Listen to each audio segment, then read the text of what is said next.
Sir Gerald Kaufman. Madam Deputy Speaker, I was brought up as an Orthodox Jew and a Zionist. On a shelf in our kitchen was a tin box of the Jewish National Fund, into which we put coins to help the pioneers building a Jewish presence in Palestine. I first went to Israel in 1961, and I've been there since more times than I can count. I had family in Israel, and I have friends in Israel. One of them fought in the wars of 1956, 1967 and 1973, and was wounded in two of them. The tie clip which I'm wearing is made from a campaign decoration awarded to him, which he presented to me. I've known most of the prime ministers of Israel, starting with the founding prime minister, David Ben-Gurion. Golda Meir was my friend. So was Yigal Allon, the deputy prime minister, who as a general won the Negev for Israel in the 1948 War of Independence. My parents came to Britain as refugees from Poland. Most of their families were subsequently murdered by the Nazis in the Holocaust. My grandmother was ill in bed when the Nazis came to her hometown of Stachov. A German soldier shot her dead in her bed. Madam Deputy Speaker, my grandmother did not die to provide cover for Israeli soldiers murdering Palestinian grandmothers in Gaza. The present Israeli government ruthlessly and cynically exploit the continuing guilt among Gentiles over the slaughter of Jews in the Holocaust as justification for their murder of Palestinians. The implication is that Jewish lives are precious, but the lives of Palestinians do not count. On Sky News a few days ago, the spokeswoman for the Israeli army, Major Leibovich, was asked about the Israeli killing of, at that time, 800 Palestinians. The total is now 1,000. She replied instantly, 500 of them were militants. That was the reply of a Nazi.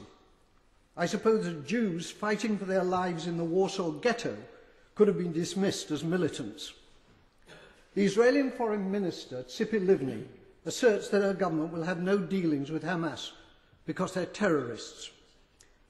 Tzipi Livni's father was Eitan Livni, Chief Operations Officer of the terrorist Irgun Tzvai Leumi, who organised the blowing up of the King David Hotel in Jerusalem, in which 91 victims were killed, including 4 Jews. Israel was born out of Jewish terrorism. Jewish terrorists hanged 2 British sergeants and booby-trapped their corpses. Irgun, together with the terrorist Stern Gang, massacred 254 Palestinians in 1948 in the village of Deir Yassin. Today, the present Israeli government indicate that they will be willing, in circumstances acceptable to them, to negotiate with the Palestinian President, Abbas, of Fatah. It's too late for that, Madam Deputy Speaker. They could have negotiated with Fatah's previous leader, Yasser Arafat, who was a friend of mine. Instead, they besieged him in a bunker in Ramallah, where I visited him.